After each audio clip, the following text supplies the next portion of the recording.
¿Qué pasa, campeones? Welcome to the Churros y Tácticas Podcast. It is Wednesday, the 4th of January. The first churros of 2023 is in full effect. And unfortunately, we're going to start it on a little bit of a somber note.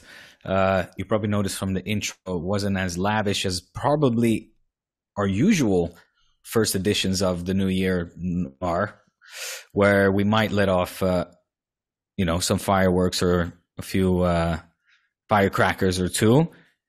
Unfortunately, we have to start this show and the first episode of the year a little bit on a somber tone, mainly or entirely due to the passing of the late, great Simon Hanley, my former boss, the person I owe everything to, what I have accomplished in these what has it been, 6-7 years since I started this crazy journey in sports journalism, broadcasting.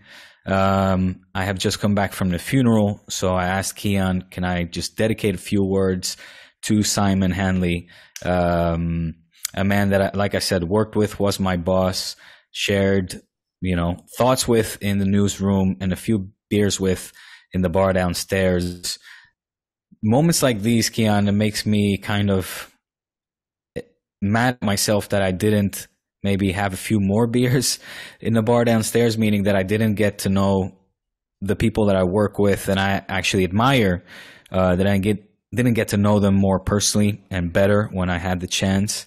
It's always, many of us start the New Year's with all kinds of New Year's resolutions, and this one is always sort of at the top of my list, and I haven't really pulled the trigger on it fully, and that's network more. And that, I don't want it to come off sounding too businessy from a business mindset, although surely, that's also part of it, right? I mean, I think the two go hand in hand, meaning becoming closer to a person, talking to a person, sharing thoughts, laughs, debates, like you and I do on this podcast twice a week. And if from those also, obviously business opportunities flourish, well, then so be it, and even better. My point being is that today, listening to his son have a very beautiful speech, very emotive speech. If to give you a very brief sort of recap on the life of Simon and the Hanley family, the Spanish Hanley family, and his son Jordi, they had him and Simon had to live and experience the passing of, in Jordi's case, his mom, and in Simon's case, his wife, when he was just 3 years old, when Jordi was just 3 years old. So he was taken care of by Simon, and they were just father and son. And Jordi was explaining how his father did everything for him, was the best father you could ever have. And unfortunately, in the case of Jordi Hanley, now also having to say goodbye to his father, who had just turned 60 years old, Kiyan, was born exactly 60 years ago. He died on his birthday. And, he made it. Jordi, like I said, his son gave a very beautiful speech where it was good to see a lot of his father in him as well. And he said, my father made it until the very end. He leaves the world giving a big old middle finger and saying, I got to 60, you assholes. And for me, just from Simon, like I said, I'm just eternally grateful to him for taking a gamble on somebody without any prior journalism or broadcasting experience and stand in front of the camera and talk about football. And, luckily at that point also get paid a salary for it. And I've just, I don't know, it's thanks to him, thanks to Graham Hunter for introducing me to Simon, that has allowed me to be where I am today. So rest in peace, Simon. I know you're up there with a beer, playing golf, and listening to music. So here's a toast with a cup of tea to Simon. He would have wanted to be a beer, that's for sure. But your memory will last forever, my friend. Thank you, man. That was beautiful. It's nice to hear that perspective and people who were from at the funeral and knew him. I never knew Simon personally. I'm not even sure if I had the privilege of being in the same room as him, although I think it's very possible we had crossed paths at some point because he's a La Liga TV commentator in the end, right? Yeah. And so, some of those, it's so busy, press row, and there's so many different sections and the commentators sit in a different place. So I'm sure I've maybe been close to him, but I never actually had the privilege of speaking with him, unfortunately. But I've heard great things. I've heard nothing but great things about him. People from you've been always singing his praises and talking about how important he's been in your career and how much of a good guy he was. And also, obviously, I know him indirectly because I've heard his voice so much on La Liga TV, right? And yeah, exactly. He was like the La Liga TV's dad, like the father of La Liga TV. Yeah, and it's impossible not to feel his loss and also just not speak about him in a podcast like this that is Churros y Tácticas about Spanish football in English. Yeah. And he is, whatever way you spin it, whether you knew him personally or not, he was a pioneer of English content, of Spanish football. Yeah. For people who consume it in English, right? And so absolutely. Exactly. My respects to him, my best of wishes and love to his family. And thank you for speaking about him. I'm glad you had that perspective to share on the podcast. Yeah, no, it's a pleasure. And I'm happy as well that you see him and recognize him as that, right? Such a recognizable face and particular voice of La Liga TV, and defining him as a pioneer, certainly, I think, adequate and accurate, because it's a pioneering project that started, those 6 years ago, 7 years ago now, that, he led that. So it is what it is, thanks to Simon. Interestingly enough, I was speaking with Andy West, and he was, obviously, I mean, the people that were there was the A-list of football journalism and broadcasting. And speaking with some of them, they had to, Pete Jensen, as a matter of fact, is taking over Simon Hanley's show, which they were recording later today, this afternoon. Now, in fact, they're doing it now.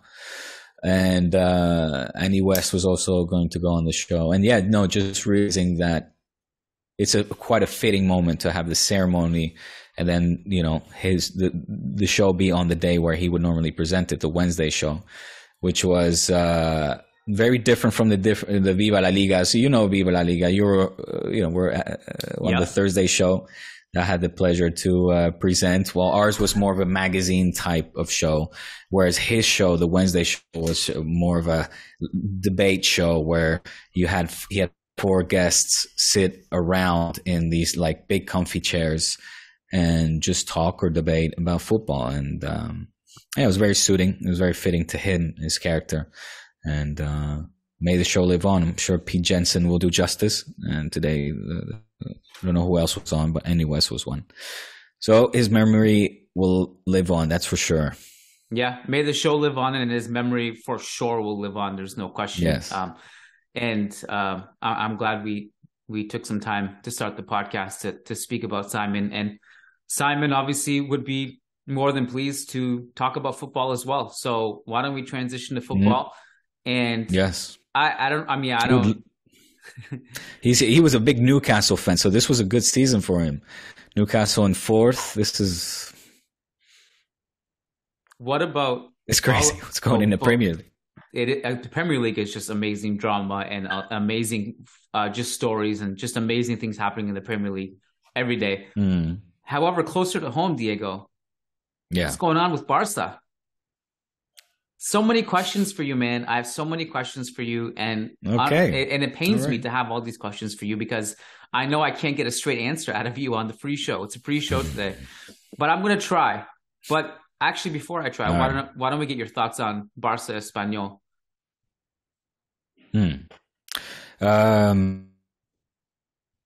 Eternity ago. I have to go back to my notes just to remember what happened. So do I, as a matter of fact. So why don't I do that a little bit? Sorry, I have to say I just came back. Well, you can start with the easy stuff, right? You can start with the easy stuff, like Espanyol. I with think Lewandowski getting to play that game didn't matter in the end, but Okay, well, we can talk about that. The impact of Robert Lewandowski being allowed to play that game. Well, do you want to talk about that? I mean, it's quite a long topic in and of itself, which I think we have to talk about the Spanish Football Federation and, TAS and the Association of Referees, the Refereeing Association, excuse me. Right. Barca are in their good right to appeal the decision.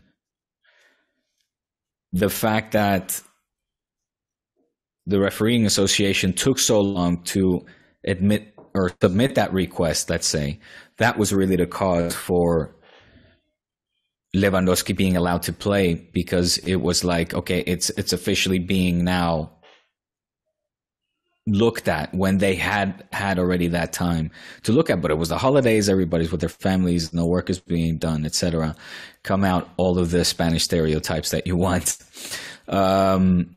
But I think that's where, the conversation needs to be held or pointed at. That should be, let's say, put into the discussion, as opposed to pointing the finger at Barca and Laporta and saying, well, or the board, and saying, there was foul play here. Barca did what any club would do, and that is, appeal the decision. You said not that it mattered in the end. He didn't score. He had many, many chances. I thought Álvaro Fernández, much like Courtois against Valladolid, were men of the match in that sense. They both kept their teams in the game.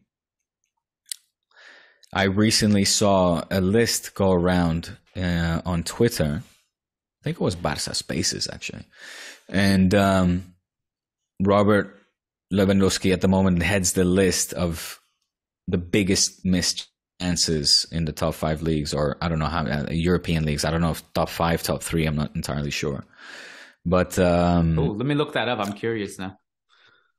I think it was Barca I imagine Spaces. it's also partly, I don't know, that's the first time I've heard of that. I'm going to look it up, but I imagine it's probably down in some part due to the fact that he also gets a lot of chances. So naturally, when you score the most goals, have the most chances, you're also going to miss the most chances too. That's just the nature of the beast.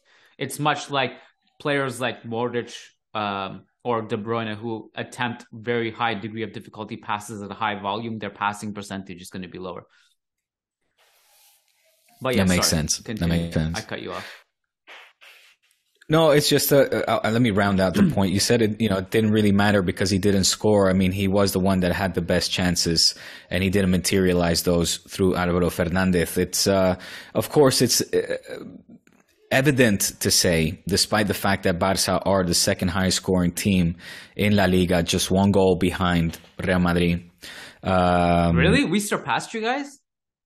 Yes. For the longest time, I was like, I didn't think we would ever catch up to Barca with regards to goals scored. And even though Barca are the number 1 team with least goals conceded, just 6, or that should be 7 now. That's what it is. It's the goals conceded that will never catch up to you guys. That's the one. Uh-huh. Yeah. So despite those facts, I think it's clear to say, and an evident, fact, that Barca are missing other players stepping up and scoring more goals. Having said that, we talked about it, I think 2-3 podcasts ago, just the amount of other goal scorers that there are, they're not a lot, meaning their goal tally is not a lot. I think the highest one is Ferran Torres with 4 or 5 goals. It's between those two. But then he has a string of assists as well. Same goes for Ousmane Dembélé, and the same goes for the rest of many players in the team, to Frenkie de Jong, to Pedri, Rafinha. They're all scoring and assisting, not massively, but it's just very evenly distributed. Hence, just being 1 goal at this point behind Real Madrid in terms of highest goal scoring teams in La Liga. Now, I will admit, it would be nice not to have this Robert Lewandowski dependency. Xavi is desperate for it. I think that it is something that we know he talks about with his players. He wants his players to be more daring. It's also an evident una evidencia, an evidence, or it's very clear that if and was or is Ansu Fati in his normal rhythm, in his normal, stride, in his normal peak, pre-Ansu Fati injury mode, then we will be getting goals from Ansu Fati, and that is not happening. And I'm not pointing a critical finger at Ansu. It's a concerning one. It's a concerning light that I think all Ansu Fati fans, and I'm heading that list there,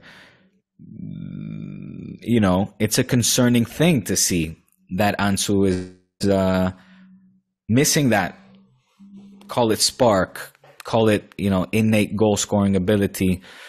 It was so easy for him when he first broke out into the scene, and such a consistent thing as well.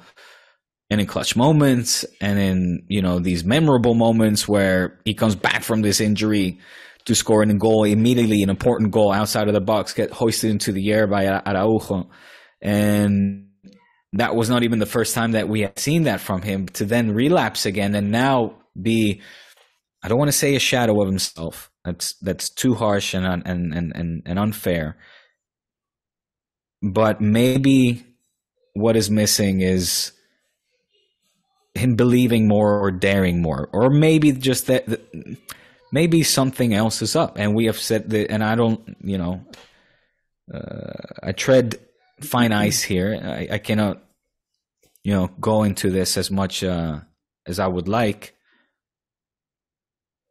So, but if he needs to okay. Well, let me swoop in. I'm excited that you spoke about Ansu now, because he was one of the things I wanted to speak about.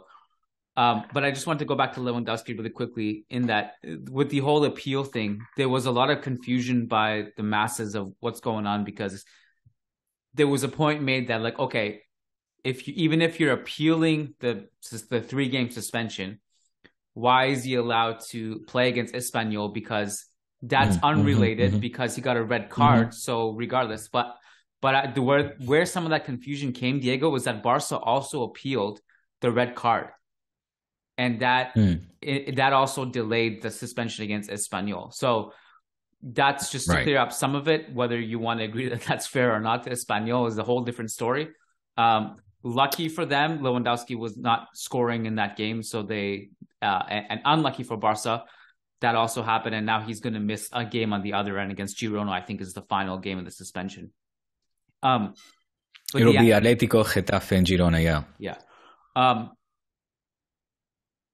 The Ansu thing is like, I always feel like I in some ways I play the role of optimistic Barca analyst guy, because I see a lot of pessimistic Barca people.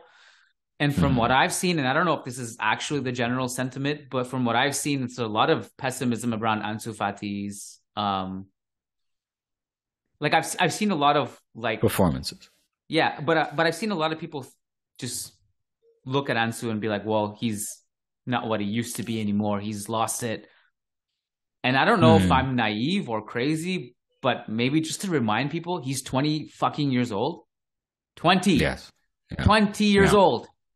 20 years old. That's so young. Yeah. So to like make this claim of like, oh, he's not what he used to be is insane. Because what do you mean what he used to be, like, what, 2 years ago when he was 18?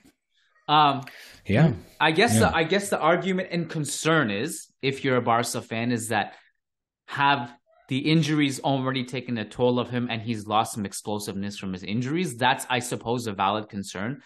What I notice when I watch him play is that is kind of like a bit of Gareth Bale syndrome, in that what Bale's agent said a couple years ago is that Bale doesn't go into challenges like he used to because he's worried about injury. So that obviously affects your play, your psychological ability to, like, if you're not going into every 50-50 challenge trying to win the ball or trying to be aggressive, then you're just not the same player naturally. And I just hope that over time he'll just ease into it. I also feel like he also hasn't been that bad. he's been fine. I think he's been. He's just not shooting. It's the shooting. He was known as a player pre-injury to have this, immediate impact and effect, and he would just shoot on goal and it would go in and take more initiative, create shots and chances out of nothing and take more initiative. And that against Espanyol, he didn't even shoot once on goal. Yeah, and this was sort of, these are his moments now. Xavi is putting him in as a starter. And those are minutes that we want to see him capitalize on and make an impact and, get back to being that Ansu. Yeah. Yeah. And I think like the Real Madrid parallel that we kind of have is that like Asensio after his injury was never the same, He never had that same kind of oomph. Yeah. And he had a big injury. Like it was a really big injury, right? It was the ACL. I remember he was out for like a good season and a half or so, And kind of like, to be fair, even before he got injured, he kind of had lost a bit of the spark, but he was still young enough that you'd be like, okay, well, maybe he can bounce back. But Ansu is still so young. Hi, Joya. Wow, man. Every time I see her, my mind is going about like how she's giving up. Hold on. Kiyan wants to say something. She's giving up her chupete, her dummy, her pacifier, in 2 days. 2 days is chupete my boy. Here, you want to hear Kiyan? Hi, Joya. Hello. How are you? Are you in school now? She's shy. Are you shy? Vale, pues, you can't really interrupt, Papa. Bueno, stay. Let her hang out. Yeah. Can't put her on the spot in Churros, and this is it's going to be broadcasted to the masses. It's kind of hard. You should have seen yesterday. Arlo, my 2-year-old, just barged into the post-game podcast we did for the Copa del Rey, and was making so much noise and was like climbing up and just doing things. And luckily, it was at the end of the podcast, so it was manageable. But yeah, you can never control it. You can never control the variable of kids. What were we talking about? Ansu? What were your concerns? You were talking about Asensio being the Madrid parallel, and this is what I wanted to transition to. Mm-hmm. You're way more connected, obviously, to the Barca stuff than I am. I can kind of decipher who the reputable Madrid journalists and sources are and who aren't, so I can know who to pay attention to and who not to pay attention to. These reports about Ansu, Barca looking to maybe cash in because they're worried about, or maybe they know something that the other teams don't know about his health. Are you worried about that? Yeah, I've read those. I don't like reading those things. Of course. All right. So, should I be worried about that if I was a Barca fan? Damn it! This is the free show.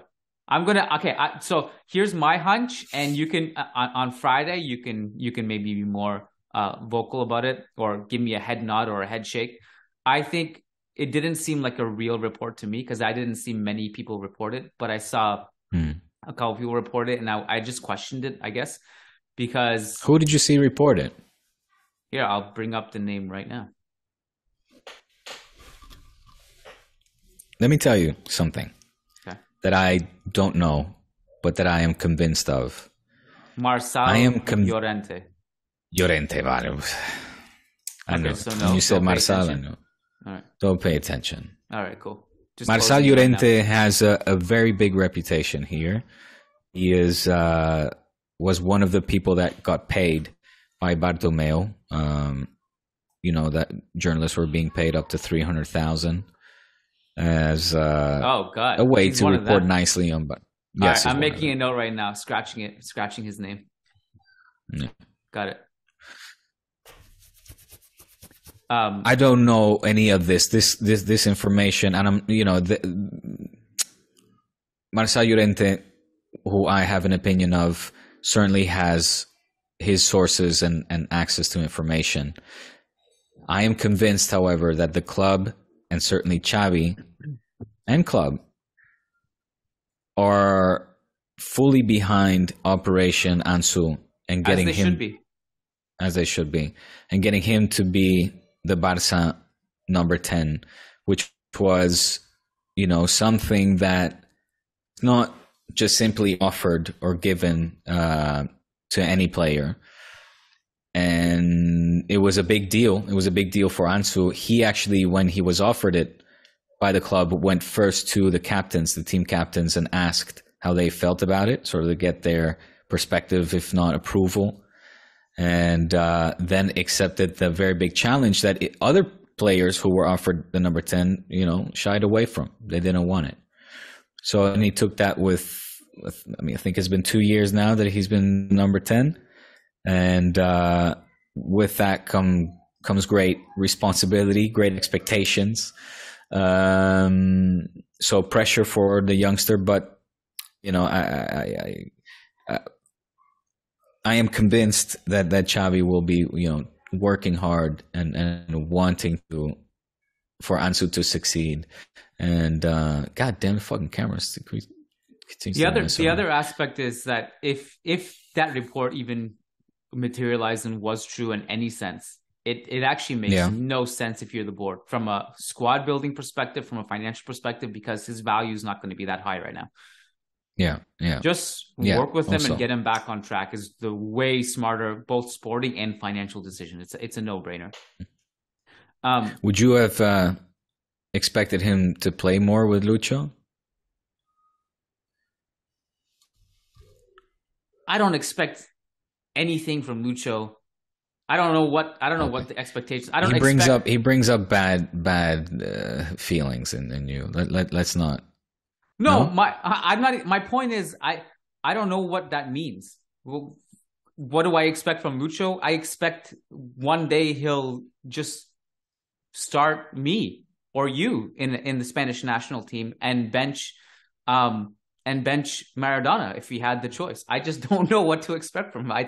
It's completely random what he does. I don't know what he decides, how he decides it. It's random. No one knows. No one understands this man. For all his randomness, we need scientists to get in on this. I'm not gonna digress into a Luis Enrique conversation. For all of his randomness, quote unquote, or supposed randomness, one thing was consistent, and that is that Ansu didn't play. Yeah. And, after the World Cup, in an interview with Ibai being a big podcaster, I don't know if you know who Ibai is. I've never consumed his content, but it's impossible not to know his name. Yeah. Not to know, exactly. He did say, when asked, he said that let me phrase or paraphrase correctly. I think he said if he would have to make the decision again, he would only change one player on the squad, meaning like he wouldn't take one player. And he didn't name that player, right? He didn't name the player, obviously. But over here, a lot of people thought or suspected he might have been hinting towards Ansu. Well, it has to be someone who wasn't playing, right? Because it wouldn't make sense if it was someone who was playing. It was someone that he was bothered by off the pitch, I assume. Yeah. But Ansu was not known for causing problems. So no. I found that a stretch. It's jumping to a very bizarre conclusion. I mean, there are other players that didn't play. Who was it that didn't play a minute? There was somebody. I don't know, me acuerdo. Whatever. Listen, let me just try to steer this back to the game, and I want to get your thoughts on it as well, and then we can move on. But all in all, I felt that Barca Espanyol was a game that Barca could have and should have won. Mm-hmm. The chances could have and should have gone in. They didn't. In the end, Mateo Lahoz made it a show. I can sit here and talk about referees, but I know that's not a popular topic. No, so I won't. We talked about him too much even on the last two Managing Madrid podcasts, and I felt sick to my stomach because I'm contributing to the attention he wants. I'm part of the problem. I don't want to talk about him anymore, but it's impossible not to, and that's what he wants. That's what he wants, man. I don't know what he wants. It's crazy. It's crazy because internationally he's sort of viewed as the best referee Spain has. I don't know who takes that trophy, but I don't think Yeah, internet. I'm telling you, in Holland, I listened to like Dutch podcast, football podcasts, etc. They were talking about the what happened over the weekend, and that's how he's viewed. They're like, he's supposed to be the best referee in Spain. He's in a World Cup. He made a mess there between Argentina and Holland. I mean, they don't like him neither. I think the word cast out of the bag, Diego. I think people know now. The illusion is over.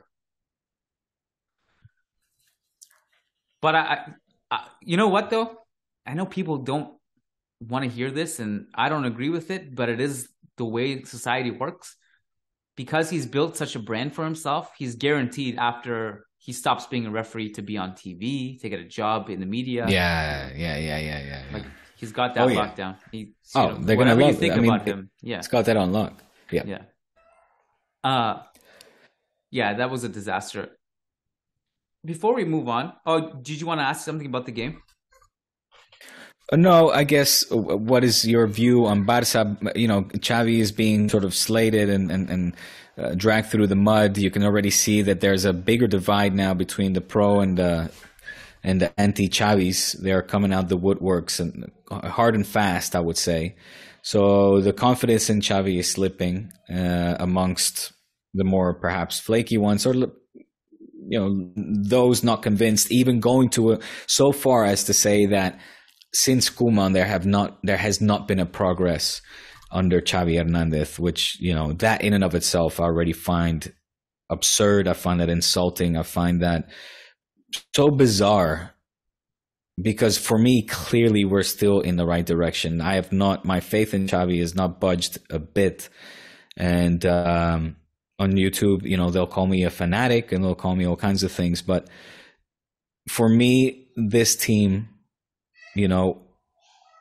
like I said, is heading in the right direction. What we are seeing from this team is a better version than what we got from Koeman, hands down. What is missing is more goal scoring. But from this team being in first in La Liga Santander, tied with the champion of La Liga and the champion of Europe, yes, having been knocked out in Europe, but I insist that had refereeing decisions gone another way, I think we would have still been talking about potentially, most likely, a Barca in the Champions League. But they haven't. So for me, there's a fine line with what we're seeing as well. Because then also you hear these supposed culés talk about how Madrid are, amazing, fantastic, tiene gran pegada. They have great finishers, which they do. But then also Real Madrid need, in the 81st minute against Valladolid over in Puzuela, a refereeing decision go their way in order to break the deadlock. And eventually... Wait. You didn't have to. The 1-0 comes from. Go that way. You didn't have to. They needed that in order to break the deadlock. What broke the deadlock? No, but the way you worded it was like Real Madrid were favored by the referee again. I don't like that comment. No. I said they needed a refereeing decision go their way in order to break the deadlock and get a penalty call and break the deadlock. I'm not saying nothing controversial. All right, that's all I said. I interpreted it differently. I apologize. So, and eventually win 2-0. And get 3 points and again close the gap. Now we're tied on points with Madrid.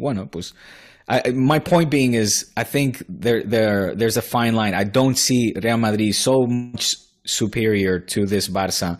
I think they are, generally speaking, in better form, perhaps better fitness. Barca has had also at this point 17 players participate, a record amount of players in the World Cup. Madrid, I don't know how many they've had, but maybe some of their players are more rested. We're tied. It's tied on points right now, and I still fully believe wholeheartedly in Xavi. Over to you. I want to know how you see Xavi's Barca. Well, I mean, like comparing forms of different teams and stuff is, I've come to realize that form means so little in when it comes down to like who's going to win the trophy at the end. You can go as recent as the World Cup with the way Brazil started, with the way Spain started, with the way Argentina started, with the way Croatia started, and how they all ended in their respective path to the World Cup final or whatever. And this also just goes back to like La Liga, Champions League over the years, even the Premier League. But I think the debate about has Xavi done better than Koeman really comes down, in my opinion, yes.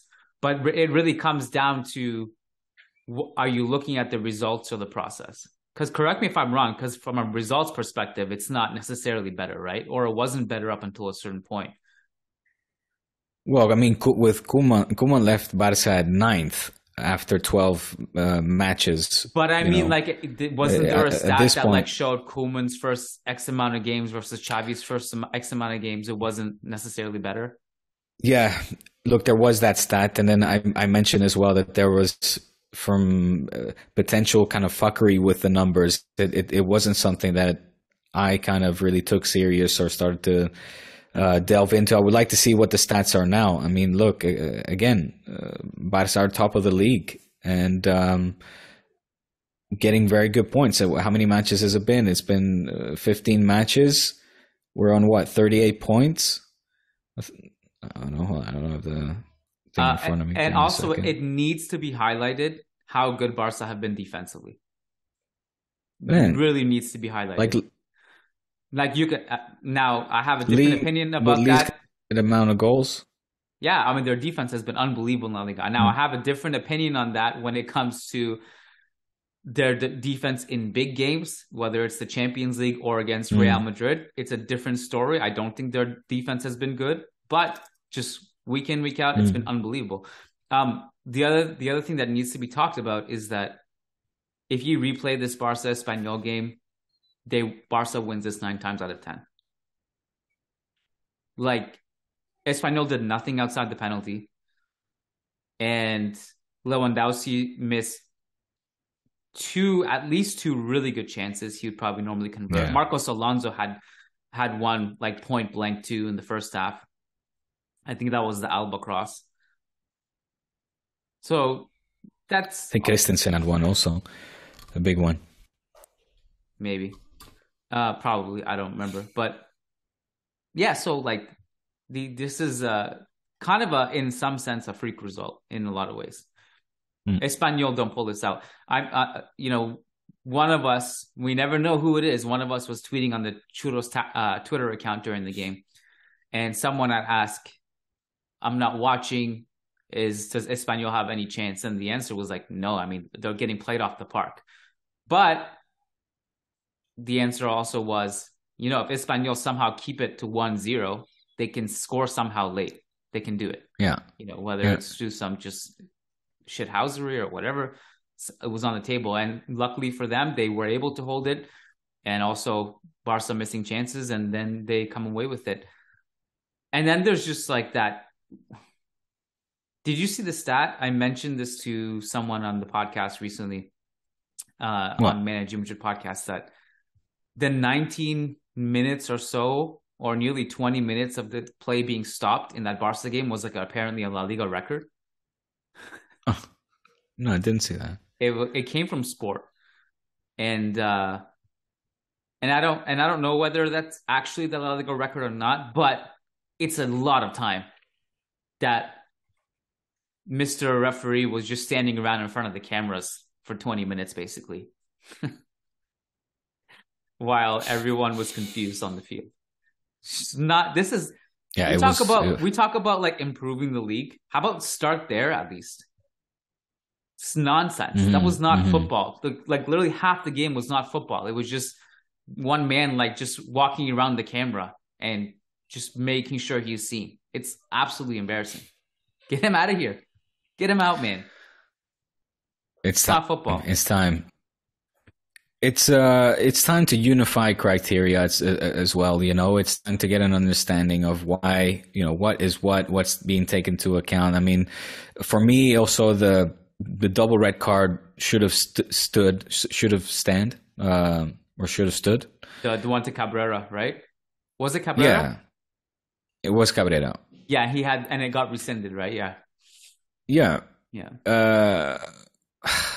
I don't honestly, I don't have the energy to get into refereeing conversations or decisions. But what was it for you? I mean, I can't remember half the things that happened. I just remember being upset because Lahoz was taking too much of the spotlight.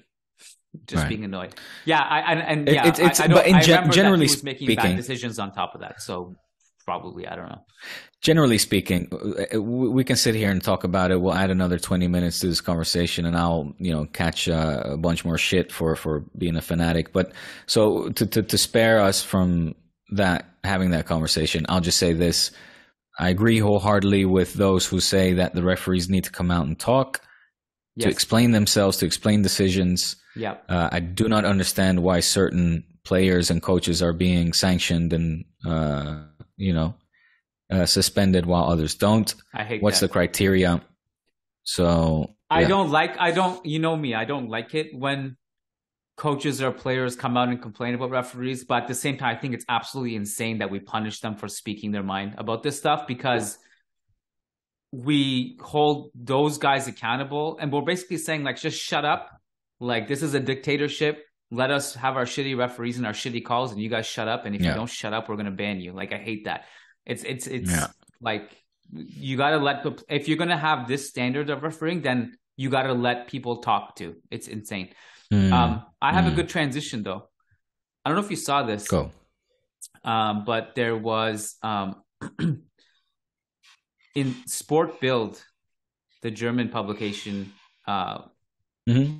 had some quotes from one of their Bundesliga referees who proposed some rule changes. I don't know if you saw this. And a Twitter account, DW_sports, they put together a compilation of his quotes of proposal changes, and I wanted to read them out for you. Okay. You go. Change number 1.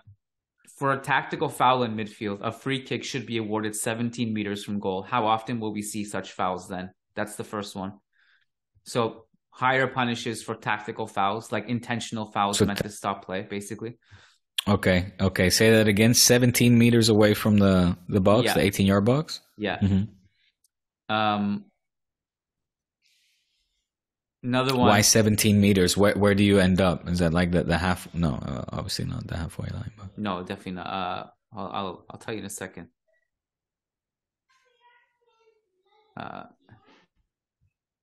Well, the 16.5. So it's basically on the edge of the area. Is it? Okay. Yeah. So basically, if you commit an intentional foul, like you taken down to stop a break or whatever, this is like, Pep is the master of this, right? Disrupt the play. If the other team has a break, just foul him right away. So the punishment is, if you do that in the opposing half, then you have to concede a free kick on the edge of your box. That's rule number 1. Proposed change number 1. Interesting. Proposed change number 2, if a player rolls on the floor 3 times and needs a doctor, get him one and make him wait outside for 3 minutes. How quickly do you think the player will stand up? End quote. I kind of like the idea of the hockey idea where it's not a red card, but if you commit a crime severe enough, you have to sit in the box and your team is shorthanded for X amount of minutes. I kind of like that idea. I like it. Yeah. That way it's kind of fantastic. Like in between a yellow and a red card. Should be an immediate yes. Yeah. 100% agreed. So you like them so far, huh? I do. Third one, quote, if a player insults a referee, send them outside for 10 minutes to cool down. Go cycling to warm up before coming back in. We can learn from the handball in that respect. I don't know exactly what he means by the wording, but the general point is, if you're insulting a referee, you're out for 10 minutes, go cool down and come back when you're ready. It's like a timeout. It's like a timeout for kids, basically. It's cool. It's better than giving a red card, because that just ruins the whole game. Mm-hmm. So this kind of adds spice to the game and allows the player to sort of get punished, maybe enough for his team to concede a goal, but then come back and redeem himself from being naughty to the referee. More on that same kind of thinking. Quote, how is a referee surrounded by 10 men after a decision? In my opinion, boom, boom, boom. 3 red cards. Play 7 against 10 now. That'd be fine by me. Is that harsh? Oof. That's harsh. Well, there's a rule, it's kind of used loosely, but what is supposed to happen in these situations, if there's disagreement with a call, the captain is the one who's supposed to go and talk to the referee rather than being surrounded, like in rugby. Right? Yeah, but I think it's too hard to enforce for referees. But I think if we actually enforce that, like, okay, I know you guys are all mad. Captain, come speak to me. Tell me your concerns. I do agree with that because I really feel like I understand refs are bad at their job, but I'm not a huge fan of the idea where like 22 grown men are just surrounding you and yelling at you and swearing at you. Yeah. That's not a fun day at the office, you know? I 100% and 90,000 fans booing and screaming your murder, your death. And that is 100% true. I just feel like I mean, my dad would say yes, 100% to this rule. I think it's harsh. Maybe send 2 off. Can we agree? I mean, I just like how it's done in rugby, and that's kind of because that's the sport with basketball that I've actually personally played the longest. It's common sense. That's like common behavior. You know your place, and you know who gets to talk or who is the person talking to the umpire or the referee. So you let that person, you let the team captain do his talking, and that's just so respected. The NBA are very quick in handing out technical fouls. You see players even being ejected for giving a little bit too much of back talk or pushing up a little too strong. I think the NBA has a lot of this stuff down. I mean, the equivalent of more punishment for the tactical foul is that the NBA has the clear path foul, which is where you intentionally foul someone on a break and the other team actually shoots free throws and there's a technical or something involved it too. I can't remember exactly, but I think it's worth looking at. I think these are decent ideas. Yeah, I am definitely for it. I'm definitely I support a movement such of this nature 100%. It's funny. It reminds me of. Did you hear Gerard Piqué's suggestions on how to also? It sounds so. Gerard's Piqué. Have you seen Gerard's Piqué? It's fucking weird. You don't want to see it. Trust me. He talked about how extra time, for example, you can, like, players get taken off as time progresses. It was something along those lines. So you end up with basically a 5-on-5 or a 3-on-3 because every few minutes, like players come off of the opposing or of both teams for that matter. Right. And what else did he have? That one stood out the most. Anyway, he had some crazy ideas. He's went pretty far out there and were pretty outlandish. But I think it would be cool. I think he said, in the MLS they had the penalty be taken like they do in hockey and ice hockey. Yeah. I don't really like that. Yeah, I'm not a huge fan of that one. I mean, of all the there's some massive changes, blunders. That one's not as fun. I mean, like, I mean, I think we should throw all these ideas in the pool, and FIFA should just test it out in like a couple friendlies. Just test it. Yeah, exactly. It's no harm in trying and see what happens. I mean, this is really radical, and I'm not even proposing. It's just something fun. But my cousins and we got together to play FIFA during the holidays.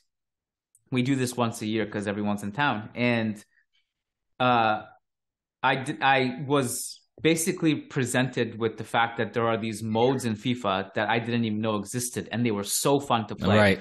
Like you can play like these cool. 5-on-5 street ball things, and there's one, I forget what it's called, but there's this rule that every time someone scores, they get eliminated.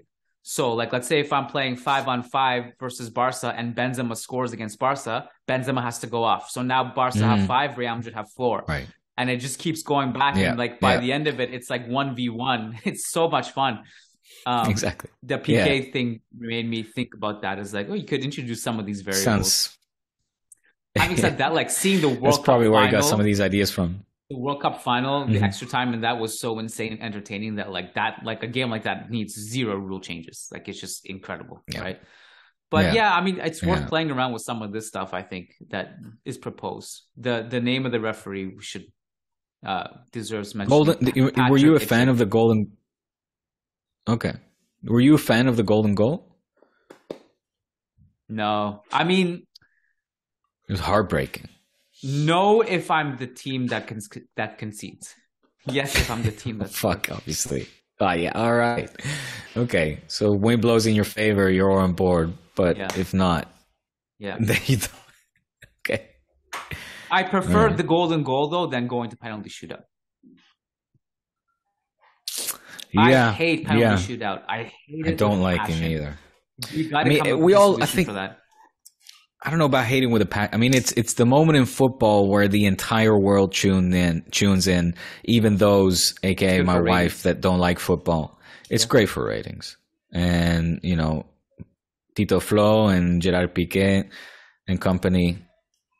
You know, they're not lying then when they say that football needs changes, and it's harder to keep the attention span of the younger generations as time continues, and the game also needs to evolve. And I mean, there is something to be said about that. You know, I think football, like real football fans, we don't like penalties, but there is something about them that just makes you sit at the edge of your seat. Your heart rate fucking goes crazy.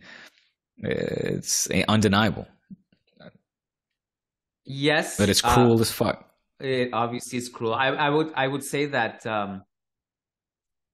like that World Cup final, because it's fresh in my mind, I would have much rather seen those two teams play for another hour than watch a penalty shootout, because the game was insane. I just wanted them to keep playing. That's for sure. Maybe you could come up with a solution where it's like, all right, 100 no, that doesn't work. I'm just speaking out loud. I'm basically coming up with counters as I speak. But I was going to say, like, maybe you did 120 minutes, and then after that, if it's still tied, then it's golden goal. I don't know. I don't have answers, Diego, but I would like to see changes. I'm not as opposed to changes as some others are. A lot of people say, if football's not broke, don't fix it. Kind of think it is broken in some areas and it needs fixing. I don't agree with that sentiment. But yeah.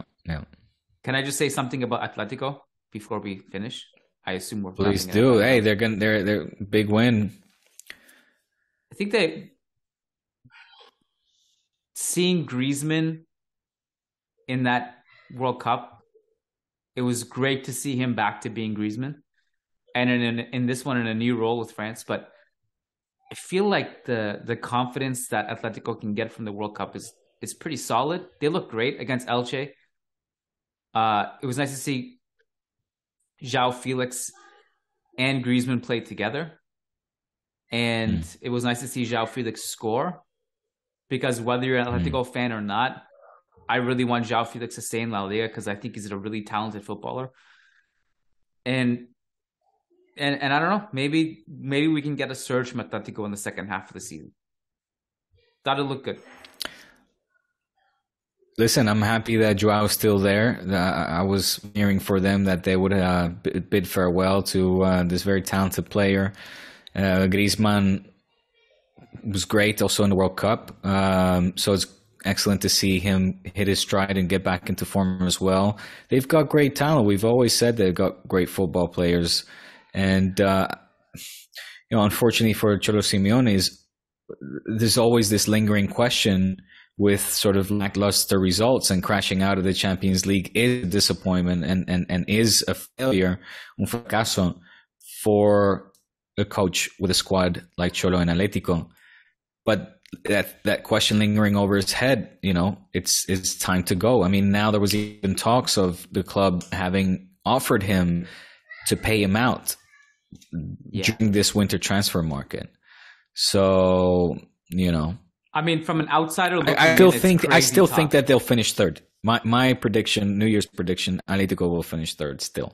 Yeah, I mean it's a reasonable prediction for sure. I mean, just as an outsider looking in this Joao Felix situation, it's insane to me that they can't figure out how to get the best out of him. Like you spent that much money on him, and you can't like make it work. Just make it work. He's too talented. You're ruining him. Just cater to his strengths. He's one of the he has the potential to be one of the best players in the world. I love his football. I really enjoy watching him play.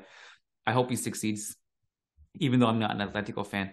By the way, did you know that your favorite team, FC Barcelona, has a game in 1 hour and a half versus a team against that's called CF Intercity?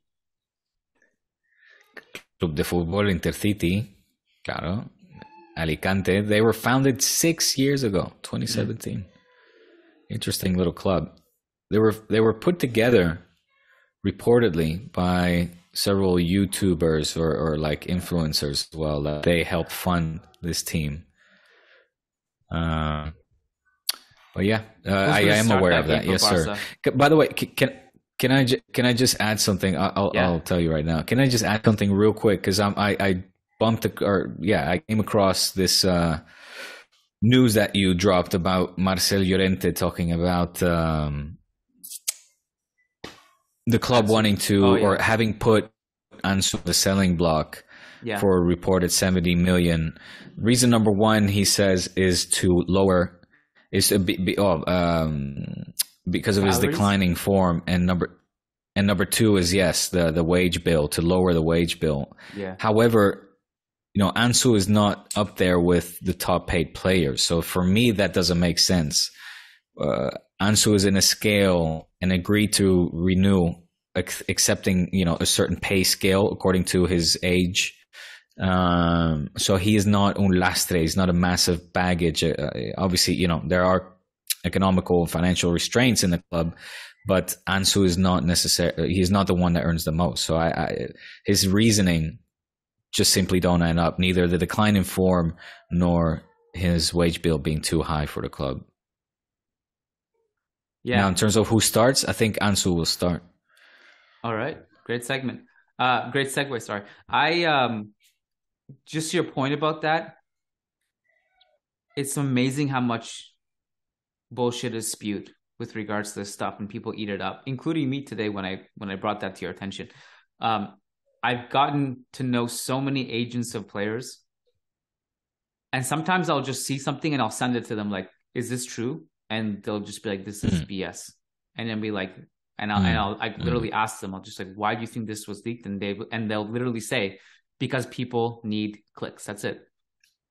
And in this person's case, he could just make something up and go viral, and that's engagement. I mean, when engagement farming, right? Engagement farming. Yeah, it's a good one.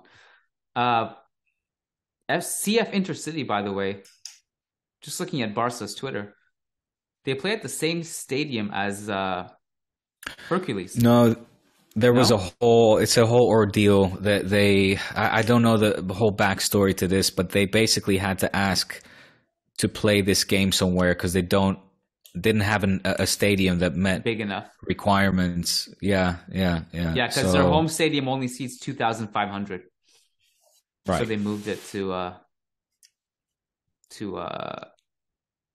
Estadio José Rico Pérez in Alicante. Yeah, got it. Yeah. I saw the video that Barca posted on their Twitter. It's Hercules, and it reminds me of Trezeguet. Remember Trezeguet played there? Wow, that's a blast from the past. Holy shit. Yeah. They were in Primera División. They were first division team then. Yeah. Fuck yeah. That was fun. That was cool. I think he scored against Barca. I remember he was all right. He did okay for them. Anything else? No, man, that's it. We didn't get any Real Madrid talking points in today. Well, good. What should I call the podcast? Here we go. Cristiano Ronaldo and Jorge Mendez part ways. That's a good one. Apparently, back in November, their relationship ended. and we're only hearing about this now, is from what I understand from the reports. What's going on? Did you see him call Saudi Arabia South Africa? You didn't see that? That makes me really happy. I love this. I love hearing this. No, I did not. It was in the introductory press conference. He was, I don't know, I'm paraphrasing, but at some point he was like, I'm glad I chose South Africa or something. Did he instantly autocorrect? No, I think he just said it without realizing what he said. I mean, I don't even, like, a lot of people were making fun of him for that. Listen, man, I would make so many mistakes if I was listening back last night. We did the podcast for the Copa del Rey game. I listened back to it. That's bad, though. Come on. That's pretty bad. But last I realized that I mistakenly called Casareña last night twice. Dude. So, like, I'm sympathetic in the human element of this. People will make mistakes. It's not a big deal. But yeah, Saudi Arabia, South Africa. It's two different places. It's not so a good look. Leave it there. Yeah. That is not a good look. Well, is Mendez one of the agents that you text to see if this is true or find out? No. Is what true? Did he say this? No, the separating, the parting ways between these two. I do not have Jorge Mendez in my WhatsApp. He is beyond my reach. Yeah. There are levels to it, man. There are levels to it. There are levels.